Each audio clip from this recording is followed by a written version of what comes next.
Welcome, citizen, to another Starcraft Nation broadcast. I'm your host, Venerati, and we're going to see a pretty nice matchup here. And I'm just giving a little bit. We are going to actually see Fenix going up against EGMachine. And the reason why I cast this game, actually, there's nothing. Well, there's no like epic build orders you've never seen. You know, there's not going to be Ultralists before you see a first Zergling or anything weird or crazy like that. But actually, a pretty decisive game. When I was watching it, it just struck me quite funny. So I'm definitely going to cast this. So you're going to get to see some pretty high-level stuff right here. Of course, EGMachine and Fenix, both really well-respected players. Very, well, just awesome players. There's no really other way to say it. So, where are we? We are in Metalopolis. What are we doing? We're going to try to kill each other, apparently. And Fenix will be dropping down a supply depot. Of course, that's epic. We do see the birthing of an Overlord. I never really figured out how the Overlords come out of that. That's going to be very painful. Rapid expansion, I just, whatever. I don't know how that works. One way or another, though, EGMachine will be trying to scout out, trying to be figuring out what's going on. Not actually suiciding that guy right into the middle of it, trying to skirt the edge to see what's going on. That's something that is kind of, it's kind of frustrating when you're a Zerg player. You use the Overlord, and that can give you an easy scout, not having to pull the drone off, but when you do show up by doing so, you give yourself away and your position, and it's kind of annoying, and especially if you're random, that's not so bueno. But what we have going on, we have EGMachine actually will be grabbing hold of the natural, so he's going to be grabbing that before the spawning pool, so he's feeling confident that he can actually deal with any sort of pressure that Fenix might be exerting on him. Fenix, however, will be trying to wall off. We have this drone chewing on the barracks. Meanwhile, the SCV right there will be will be drilling and just throwing a lot of hate down on that, but not actually going to be able to kill it because these guys have really terrible DPS, as they only do 5 damage to each other with that 1.5 weapon speed. However, it looks like EGMachine might be taking that Vespene Geyser, thinking about it, maybe. Ooh, yep, there we go. And he will be taking that Vespene Geyser. That is definitely very annoying, especially, if you're trying to get that early tech. It's like, you got to kill it. That means you either got to take a Marine off the front door or whatnot, but, Fenix not going to be hampered by that. Will be going ahead, trying to throw down an early bunker, but we do see drones coming from EGMachine trying to snipe this Marine, but the Marine is not going to be having any of that. These SCVs trying to act as a shit shield for him. We have another Marine getting pretty ballsy there. Will be moving up here. Meanwhile, the drones will be chewing on that bunker. The bunker is canceled by Fenix, so Fenix coming back now with 2 Marines. And it's going to be pretty brutal if EGMachine doesn't get something out. We do actually have 6 Zerglings coming out right now for the fact that there is no bunker for Fenix. Fenix will be forced to retreat, and it's not going to be too cozy for this SCV as this one... actually, the Zergling Horde will be diverting, and only 1 SCV will be going after him. Now, the Zerglings will be moving up here. Will be trying to get into the base as the door is completely wide open, so Fenix now has Zerglings in his main.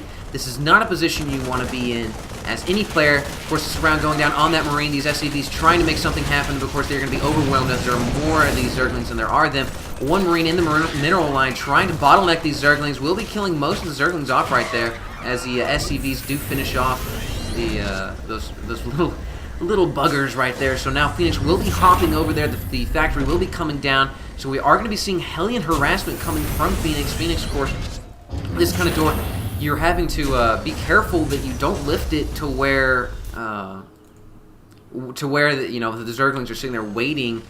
So right now we do have the Hellion entering in the natural of EGMachine. EGMachine, of course, putting down some Spine Crawlers. These Spine Crawlers will be thwarting any sort of serious Hellion harassment. It's going to take quite a few Hellions, and of course that pre-Infernal Igniter upgrade to really make them super effective, because if 2 of them get inside this mineral line, just kind of line up here, take that racking shot right there, they're going to absolutely annihilate.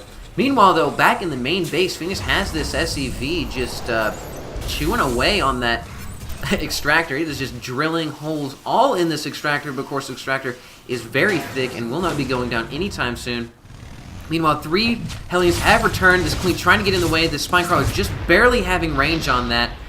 Definitely just thwarted one of those Hellions. The Hellion's really not able to get any shots off, so really not that effective. Meanwhile, the Banshees will be coming out. The Overlord, of course, will be trying to come into the main base, and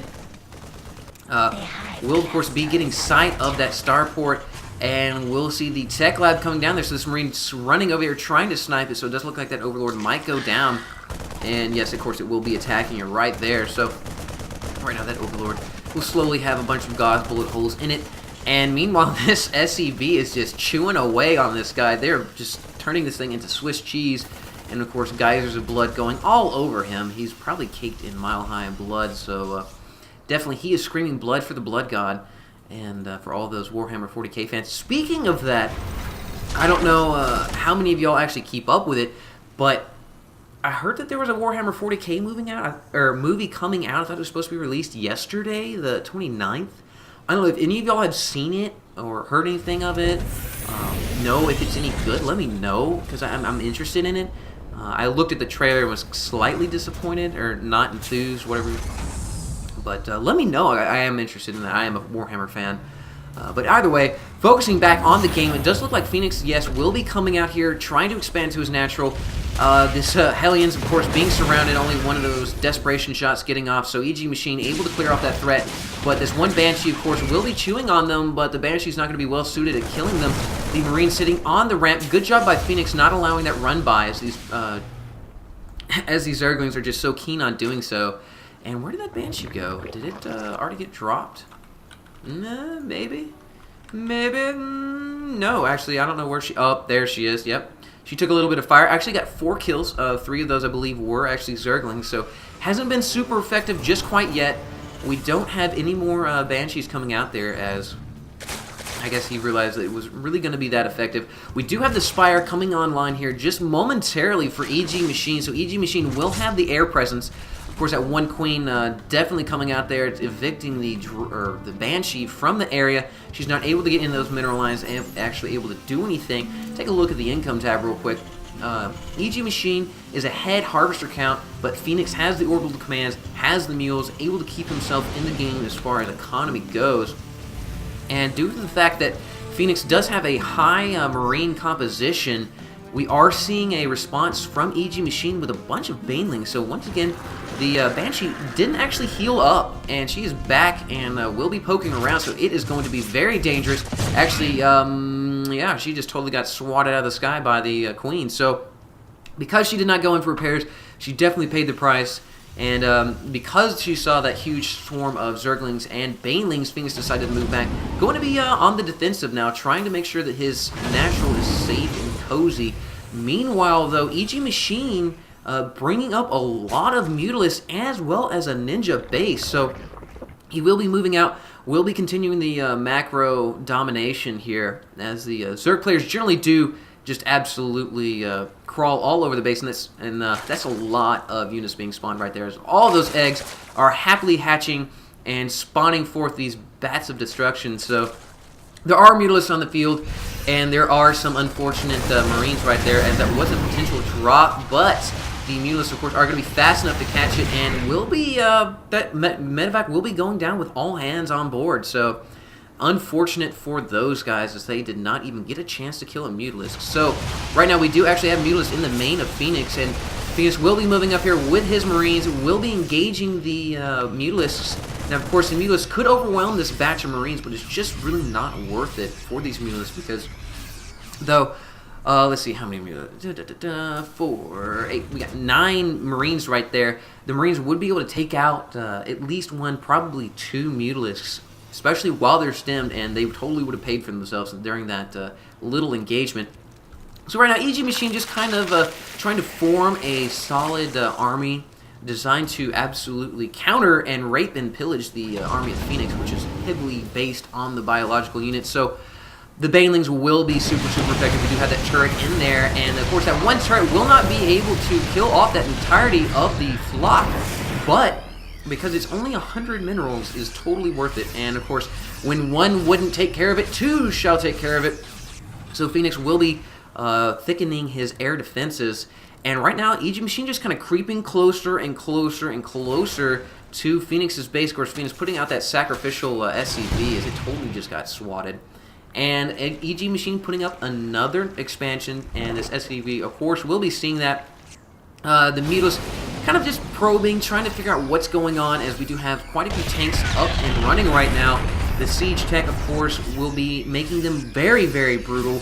To the charging units, especially these banelings. Those tanks will definitely be hitting those banelings and popping them like the dirty blisters that they are. So right now we're kind of seeing a lull, and actually Fenix is going to start to crawl out of his natural and will start to be encroaching and just kind of coming forward and killing these creep tumors. And so we've got him just kind of bouncing these tanks. Now this is what you want to do with them. Very nice tactics. So we allow, if you see any sort of charging of the units, Fenix will be able to engage them. We'll be able to see that, split his Marines up, do what is necessary to basically make the magic happen. Look at all this production going on there. 20 banelings queuing up, 4 roaches, more mutalisks, more zerglings. We've got flyer attack level 1 coming up there. So just macro, macro, macro. Phoenix just continuing to encroach. We'll be knocking out these creep terms, and we have a lot of mutalisks moving up here, sniping these tanks. One tank going down. We have the Marines stimming, running up here, trying to save these tanks, and they are just going at these mutalisks. We see one fall right there, and a bunch of them not really feeling so hot. That SCV totally got dominated by those glaive worms. These mutalisks moving in once again, trying just barely to snipe this one tank. Yes, it will be going down, so Phoenix losing 3 tanks to that flop, but moving more and more up there as these Marines are really, really going to try their hardest to protect them. Meanwhile, we've got the command center moving out here. Of course, the mutalisks will be seeing that. We do have a few Marines moving out here. Those roaches, of course, will be enough to handle it if they actually come back around to try to engage that. So Phoenix right now trying to expand to the gold. Will be trying to solidify his position with these tanks and these Marines. But there's a lot of forces for EGMachine right here, and it's going to be brutal as we just see them moving up here. These 4 siege tanks sieged up, 5 siege tanks moving up here. These roaches and zerglings just all over them. And we see the banelings coming over here and just wiping out the entirety of that force, and totally just EGMachine swatting Phoenix's army as we just see all of those Marines go down to those banelings as there was nothing. And yes, another volley of banelings. So wow, Fenix started to come out, and EGMachine just completely swatted him off the field. Sniping those tanks with these mutalisks, and just raining hell, and more hell on all of these Marines, as we saw 3 waves of Marines just go down to that, those banelings. They're so effective against those light biological units. So definitely EGMachine just brought the smackdown, and Fenix, of course, GG's out. So Fenix didn't really have a chance right there. So. Let me know what you think of this, guys. I hope you enjoyed that. It was kind of a slow game, built up to that one just kind of climax of a moment when EGMachine just shot a load all over Fenix. So thank you so much for joining me, guys. There will be more. Have a pretty long game coming in between. Oh, wait. Now I can't remember. Either way, it's going to be an even more epic game than this one. So, guys, thank you so much for joining me today. And as always, citizens, stay safe.